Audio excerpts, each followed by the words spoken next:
பகல்காம் தாக்குதலுக்கு அப்புறம் இந்தியா பாகிஸ்தான் பிரச்சனை போர் சூழலுக்கு கொண்டு போய் விட்டுருக்கு. இந்நிலையில இனிமேல் இது ரெண்டு நாட்டோட பிரச்சனையா இருக்காது, உலகத்தோட பிரச்சனையா மாறி இருக்கு. ஏன்னா ஒரு நாடுகள் இந்தியாவுக்கு ஆதரவாகவும் ஒரு சில நாடுகள் பாகிஸ்தானுக்கு ஆதரவாகவும் சைடு எடுத்திருக்காங்க.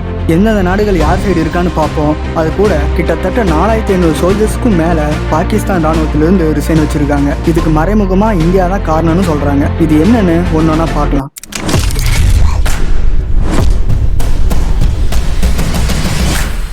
இந்த பகல்காம் தாக்குதலுக்கு அப்புறம் இந்தியா பாகிஸ்தானை ரிவெஞ்ச் எடுக்க பயங்கரமான பிளானை போட்டுக்கிட்டு இருக்காங்க. இது கிட்டத்தட்ட ரெண்டு நாடுகளுக்கும் இடையில போர் சூழலை கொண்டு போய் விட்டுருக்கு. ஒரு போர்னு வந்தா பாகிஸ்தானால இந்தியாவை தடுக்க முடியுமானா அந்த அளவுக்கு அட்வான்ஸ்ட் வெப்பன்ஸ் அவங்க கிட்ட இல்ல. அதனால டர்க்கி கிட்டையும் சைனா கிட்டையும் ஹெல்ப் கேட்டிருக்காங்க. போருக்கு தேவையான பொருட்கள், குறிப்பா அட்வான்ஸ்டு மிலிட்டரி எக்யூப்மெண்ட்ஸ் எல்லாம் டர்க்கியும் சைனாவும் அவசரமா பாகிஸ்தானுக்கு கொடுத்துக்கிட்டு இருக்காங்கன்னு இன்ஃபர்மேஷன் வந்திருக்கு. என்னதான் இந்தியா டர்க்கி கிட்ட நட்பு காமிச்சாலும் பகையை தான் கொடுக்கறாங்க டர்க்கி. 2023 நடந்த நிலநடுக்கத்துல டர்க்கி ரொம்பவே பாதிச்சிருந்தாங்க. என்னதான் இந்தியாவுக்கு எதிராக காஷ்மீர் விஷயத்துல பேசினாலும் நம்ம அதை எதையுமே பொருட்படுத்தாம ஆபரேஷன் தோஸ்துங்கிற ரெஸ்கியூ ஆபரேஷனை டர்க்கில நடத்தி அந்த நிலநடுக்கத்துல பாதிச்ச மக்களுக்கு உணவையும் கொடுத்து உதவியும் செஞ்சிருந்தோம். இதை எதையுமே கண்டுக்காம இந்தியாவை அடிக்க உயர் ரக ஆயுதங்களை பாகிஸ்தானுக்கு கொடுத்துட்டு இருக்காங்க. இந்தியாவோட ரொம்ப நாள் நண்பனான இஸ்ரேல் இப்ப இந்தியா கூட கை கோர்த்திருக்காங்க. இந்தியாவுக்கும் இஸ்ரேலுக்கும் நல்ல ரிலேஷன் ரொம்ப வருஷங்களாவே இருக்கு. நம்ம அவங்களோட ட்ரோன்ஸ் அப்புறம் பாரக் 8 மாதிரியான அட்வான்ஸ்டு மிசைல் சிஸ்டமா வாங்கியிருக்கோம்.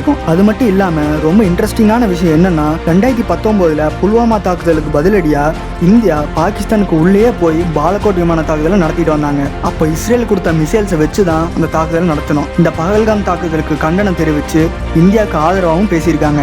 இந்த தீவிரவாதத்தை ஒழிக்க இஸ்ரேலோட உளவு அமைப்பான மொசாத் இந்தியாவுக்காக இறங்கி வேலை செய்ய போறாங்கன்னு சொல்லியிருக்காங்க. இவங்களோட இன்ஃபர்மேஷன் இந்தியாவுக்கு ரொம்பவே ஹெல்ப்ஃபுல்லா இருக்கும். அமெரிக்கா தன்னோட முழு ஆதரவு இந்தியாவுக்கு தான்னு இந்தியா எந்த நடவடிக்கையும் எடுக்கலான்னு சொல்லி ஃப்ரீ ஹேண்ட் கொடுத்துருக்காங்க. மொசாத் மாதிரியே அமெரிக்காவோட இன்டெலிஜென்ஸும் இந்த பதிலடிக்கு உதவி செய்யும்னு அமெரிக்காவோட ஸ்பை ஏஜென்சிஸ்க்கான ஹெட்டான துளசி கபார் சொல்லியிருக்காங்க. இஸ்ரேல் அமெரிக்கா மட்டும் இல்ல, ரஷ்யா, பிரான்ஸ், இத்தாலி, யூகே மாதிரியான ஐரோப்பிய நாடுகளும் சவுதி மாதிரியான அரபு நாடுகளும் இந்தியாவுக்கு ஆதரவா இருக்காங்க. பாகிஸ்தானுக்கு எப்பவும் போல சைனாவும் டர்க்கியும் மட்டும் ஆயுதங்களை கொடுத்து அவங்களுக்கு சப்போர்ட் பண்ணிக்கிட்டு இருக்காங்க. அப்புறம் பாகிஸ்தான் ராணுவத்துல வரலாற்றே இல்லாத அளவுக்கு அவங்க வீரர்கள் வேலையை ராஜினாமா பண்ணியிருக்காங்க. இன்னும் நிறைய பேர் இன்னைக்கு பண்ணிட்டு இருக்காங்க.